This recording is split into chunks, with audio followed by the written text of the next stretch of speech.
अमूमन ममालिक अरबों रुपया खर्च करते हैं अपने मुल्क का अच्छा इमेज बनाने के लिए। हम यूं लग रहा है कि सारा कुछ खर्च कर रहे हैं अपने मुल्क का इमेज बर्बाद करने के लिए। जो कुछ पाकिस्तान में हो रहा है, जिस तरह से लोगों के साथ रवैया अख्तियार किया गया है, घरों से उठाना, पार्लियामेंट के अंदर आना, पार्लियामेंट पर हमला करना, यहाँ से लोगों को उठाना, और जिस तरह से आईनी तरामीम कराई गई हैं, लोगों को अगवा करके, प्रेशराइज करके, मेरे ख्याल में अदलिया के ये फैसले ये पाकिस्तान के फ्यूचर के हवाले से बहुत आम है। लिहाजा ऐसे फैसले नहीं होने चाहिए, सोच समझ के होने चाहिए। आप जानते हैं कि इस वक्त पाकिस्तान की सूरत हाल क्या है। एक ऐसा मुल्क जहाँ ना अमन है, माशी बहरान का शिकार है, अमन व अमान नहीं है, सियासी बहरान है, समाजी बहरान है, लोगों के अंदर मायूसी है, ना उम्मीदी है, सिस्टम अपने अवाम का एतमाद खो चुका हुआ है। देखें, बाज़ औक़ात अदलिया एक फैसला करती है, एक बंदे के बारे में फैसला होता है। एक आदमी को मुमकिन है गलत फैसले से नुकसान हो जाए, क्योंकि अदलिया के फैसले सही भी हो सकते हैं और गलत भी हो सकते हैं। लेकिन बाज़ फैसले ऐसे होते हैं जिनका नुकसान पाकिस्तान को, पाकिस्तान के फ्यूचर को और पाकिस्तान के अवाम को होता है। और जो माजी में ऐसे फैसले हो चुके हुए हैं जहाँ इन्होंने मार्शल लॉ जो आए उनको इन्होंने सपोर्ट किया और उनको कानूनी करार दिया।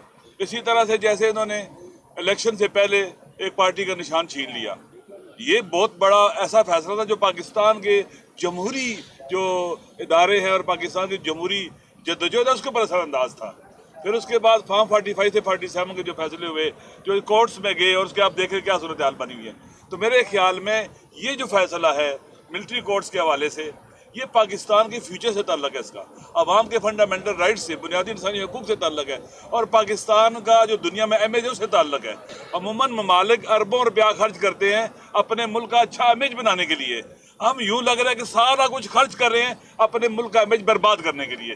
जो कुछ पाकिस्तान में हो रहा है, जिस तरह से लोगों के साथ रवैया अख्तियार किया गया है, घरों से उठाना, पार्लियामेंट के अंदर आना, पार्लियामेंट पर हमला करना, यहाँ से लोगों को उठाना, और जिस तरह से आईनी तरामीम कराई गई हैं, लोगों को अगवा करके, प्रेशराइज करके, ये जो कुछ भी है, ये जो आप देखें फौजी कोर्ट्स के हवाले से जो बात हो रही है, जिन लोगों ने 9 मई में उनको गिरफ्तार किया गया, एक जुमला लिख के दे दिया, बोल दिया, वो आज़ाद हो गए, वो धुल गए उस लॉन्ड्री के अंदर। ये मेरे ख्याल में क्या उसे कहते हैं कि एक पाकिस्तान के साथ और पाकिस्तान के अवाम के साथ और पाकिस्तान के आइन और कानून के साथ जुल्म हुआ है। इसका रास्ता रोकना चाहिए, ना कि इनको लेजिटिमेट करें, इनको कानूनी हैसियत दें।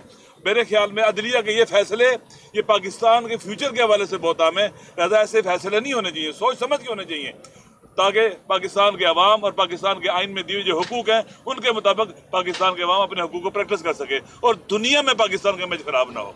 आप जानते हैं कि इस वक्त पाकिस्तान की सूरत हाल क्या है। एक ऐसा मुल्क जहाँ ना अमन है, माशी बहरान का शिकार है, अमन व अमान नहीं है, सियासी बहरान है, समाजी बहरान है, लोगों के अंदर मायूसी है, ना उम्मीदी है, सिस्टम अपने अवाम का एतमाद खो चुका हुआ है। लिहाजा ये बहुत ज़रूरी है। इसलिए ये फैसला जो अभी आईनी अदालत में केस गया हुआ है, इन्हें चाहिए, जजेस को चाहिए कि पाकिस्तान के आइन की हिफाजत करें। अगर पाकिस्तान का आइन बच जाएगा तो एक कॉन्ट्रैक्ट है, जो एक डॉक्यूमेंट है जो पाकिस्तान के अवाम को इकट्ठा रख रहा है, वो बच जाएगा। वल्ला इस आइन के ऊपर भी पाकिस्तान के अवाम का एतमाद उठता चला जा रहा है। अगर ऐसा हो गया तो पाकिस्तान को जमा रखना बहुत मुश्किल हो जाएगा। दूसरी बात जो मुज़ाकरात के हवाले से हो रही है, देखें मुज़ाकरात की टाइमिंग बहुत आम है। जिस वक्त पाकिस्तान हर किस्म के बहरान का शिकार है, दिन ब दिन नीचे जा रहा है, सैंडविच बन के दो दुश्मन, एक दुश्मन पहले ईस्ट में था, एक वेस्ट में आ गए हुए, सैंडविच बनता जा रहा है। केपीके के हालात और बलूचिस्तान के हालात आपके सामने, बाकी मुल्क भी इसी तरह से है। इन हालात के अंदर पाकिस्तान बचाना, जैसे कैसर साहब ने कहा है, स्पीकर साहब ने, पाकिस्तान बचाना पहली प्रायोरिटी है। और इमरान खान ने इन हालात को सामने रखते हुए जब देखा ये बौखलाए हुए हैं, ये तो बिल्कुल खौफजदा है, और इस खौफजदगी के अंदर गोलियां मारते हैं अपने अवाम को, इंगेज नहीं कर सकते, चंद घंटे, एक दिन, 2 दिन इंगेज नहीं कर सकते। इस तरह से बौखलाए और खौफजदा है। आइंदा जब लोग आएंगे तो उनको ये गनशिप हेलीकॉप्टर से मारेंगे। क्या रास्ते हैं इनके पास? ये तो मुल्क को तबाह करने जा रहे हैं, क्योंकि इनका अवाम से कोई ताल्लुक ही नहीं है, अवाम से डिटैच है। तो खान साहब ने ये जो मुज़ाकराती कमेटी बनाई और कदम उठाया, ये बहुत बड़ी अपॉर्चुनिटी है पाकिस्तान के लिए, इन हुक्मरानों के लिए जो इलिजिटिमेट है, इलीगल है, काबिज है। इन्होंने हर इदारा तबाह कर दिया हुआ है, हर इदारे का इस्तिक़लाल खत्म कर दिया, अबरू खत्म कर दी है, पाकिस्तान बचाने के लिए। और इनकी संजीदगी का यही से पता चलता है कि हमने जब कहा कि फ्रिक्वेंटली हमारी मुलाकातें कराई जाएं खान साहब के साथ, मुज़ाकरात हो रहे हैं, ये मुज़ाकरात पाकिस्तान की तारीख के आम तरीन मुज़ाकरात हैं। میرے خیال میں جو شملہ معاہدہ تھا، جو مذاکرات، اس سے بھی اہم مذاکرات ہیں جو کہ پاکستان کو زندہ کرنے کے، احیاء کرنے کے، صحیح راستے پہ چلانے کے ہیں، وگرنہ پاکستان کی تباہی سے کوئی بھی پاکستان کو نہیں روک سکتا، بربادی سے۔